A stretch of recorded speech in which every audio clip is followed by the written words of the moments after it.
Disneyland is usually referred to as the happiest place on earth here in Anaheim, but last night, this court earned that title for the Badgers, beating Arizona for a spot in the Final Four for the first time since 2000. Forget the turkey, the cranberry sauce, and the stuffing, because last Thanksgiving, the only thing on the Lions menu was Packer. Without Aaron Rodgers, Detroit feasted on Green Bay. The seats here at Lambeau Field almost needed seat belts after a turbulent first half for the Packers against the Jets, where Green Bay fell into a 21-3 hole. In 1980, Bob Suter helped the United States believe in miracles. And here in Madison, he made young hockey players believe in themselves, serving as a coach and mentor to many around the area. Now, these two teams have a top 4 ranking in common, but whenever you look at their on-court product, they're a little opposite, and tonight we'll pit the versatile veterans against the freshman phenoms. This hoop is just like every single one the Badgers have shot at so far this season, but this venue is something Wisconsin has not seen all year long. Look at what's behind the basket. Rows and rows of seats. A win in Pittsburgh last night kept the Brewers right in the hunt for that last wild card spot, but after today's meeting with the Pirates,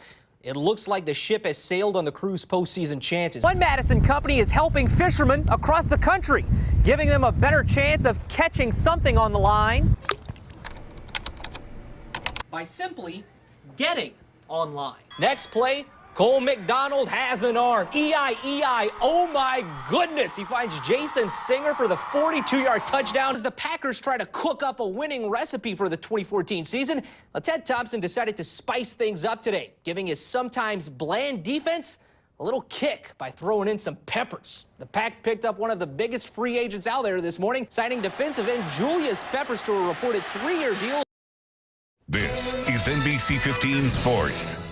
A 1-2 start highlighted by a beatdown in Motown made a few Packer fans inch closer to the panic button already this season. But Aaron Rodgers and company made us all R-E-L-A-X. Relax just a little more this afternoon against the Bears. Kick back and enjoy this one, because everything looked to be back to normal in Chicago. Pack trailing until Rodgers finds Jordy Nelson for the score. Green Bay up 14-10, but the Bears claw right back. Jay Cutler swings it out to Alshon Jeffrey. He does the rest and gets in to give Chicago the lead. But the Packers just take it over from there. Before the half, Randall Cobb hauls in the go-ahead touchdown, and the Pack never looked back. Second half, Cutler's pass is tipped. Hello, Clay Matthews intercepts it. That was one of 2 INTs for the Pack in the second half. Ensuing drive, Rodgers does a little dance, makes a little move, touchdown tonight. Another one to Jordy Nelson. Rodgers just a man on a mission today in Chi-Town. He gets another touchdown, this one to Randall Cobb. He had 4 TD passes on the day. And if you thought they left, rest assured, the Pack is back. Green Bay rebounds with a 38-17 win at Soldier Field. Next up, another NFC North showdown with the Vikings on Thursday.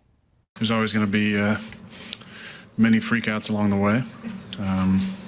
Just got to stick together, stay the course. Mike talked about trusting the process this week. I just wanted to remind everybody that it's a long season, and at some point we're going to get this thing figured out. How about those Vikings? Minnesota taking on the Falcons. Teddy Bridgewater making his first start today.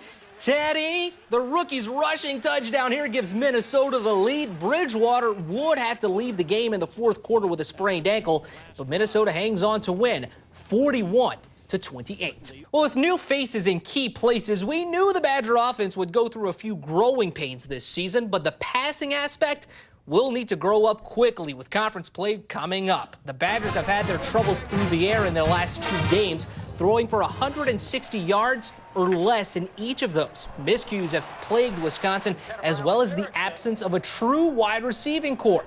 So, how exactly does Gary Anderson feel about his passing game heading into Big Ten play? Not real good. It's just not. It's inconsistent, and there's a lot of pieces again that go into that. And we're going to work hard as an offense to get better. As if we can't, it's going to be, difficult as we continue to move forward. After dimming for quite some time, the lights went out on the Brewers' playoff chances earlier this week. But today, the Crew officially flipped the switch to off for the 2014 season in their last game of the year. Crew and Cubs closing out the season at Miller Park. Brewers down by 1, but Elian Herrera Herrera singles to left. Logan Schaefer rounds third and gets on his horse. He comes in to score, and we're all tied up. But Chicago retakes the lead in the sixth. Arismendi Alcantara drives in a pair as the Cubs send the Brewers out on a losing note, 5-2. That's it for sports. NBC 15 News at 10. We'll be right back.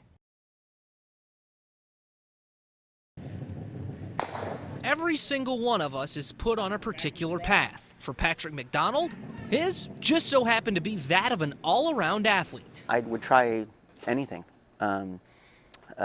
If it was fun, I wanted to do it. Where he's been most productive recently is in the world of curling, becoming one of the most recognizable names in the sport. But McDonald's road to success on the ice started with a detour in life about 2 decades ago. November 15th, 91. Life changed, but I guess you could just say that my life took a different path.